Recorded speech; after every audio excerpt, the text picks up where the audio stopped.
Yo! For today's video,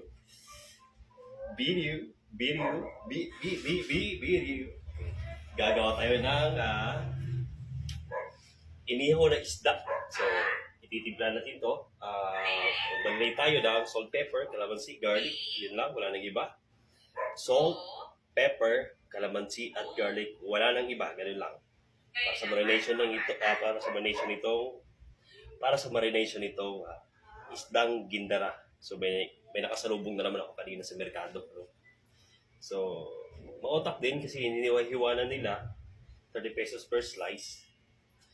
So, umutang ako ng 6 na piraso. No? That's about 200 is around mga 800 grams to siya.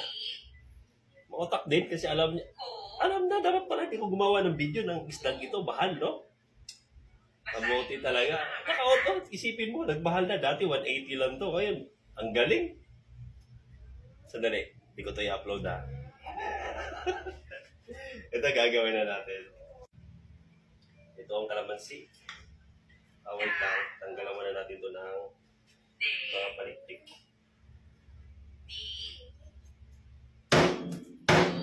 Yun, nagtatalaw na natin na. Ay! Yak! Ayaw mo makala sa bahay.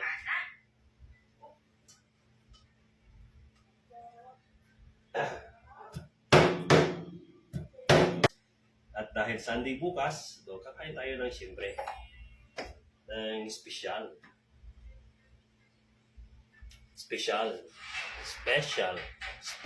di ba?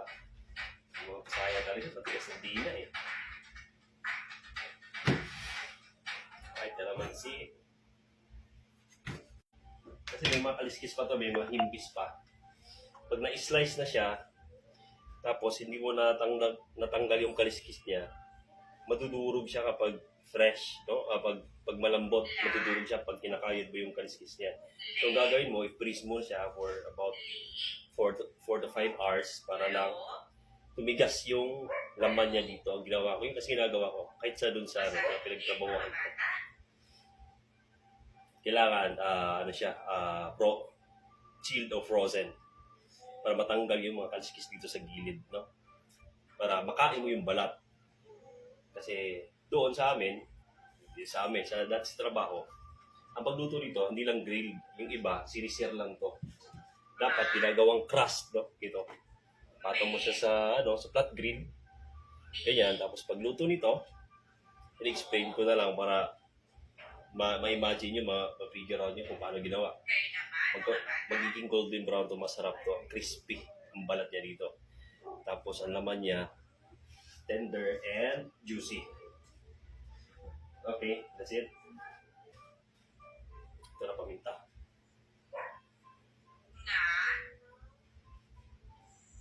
Salt.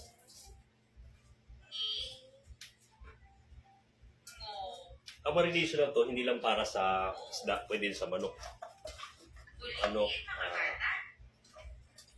Pag nag-fried chicken ka, or gawa ka ng chicken curry, pwede mo siyang. Pero sa manok, mas maganda, ang ilagay mo, garlic, calamansi, patis, konting asin, pepper, yun lang. Masarap. Ako, pag nagluluto ko sa bahay, wala na akong nilalagay na iba pang papalasa. Kasi, ito, masarap na to eh. Sold na to eh. Yan, ito na ang kalalabas na dyan. Alright. So, bukas, umaga, tanghali, o basta lunch, no? Ihawin natin to. At hupusgahan na natin. Yung mga kapatid ko, ayaw nila ng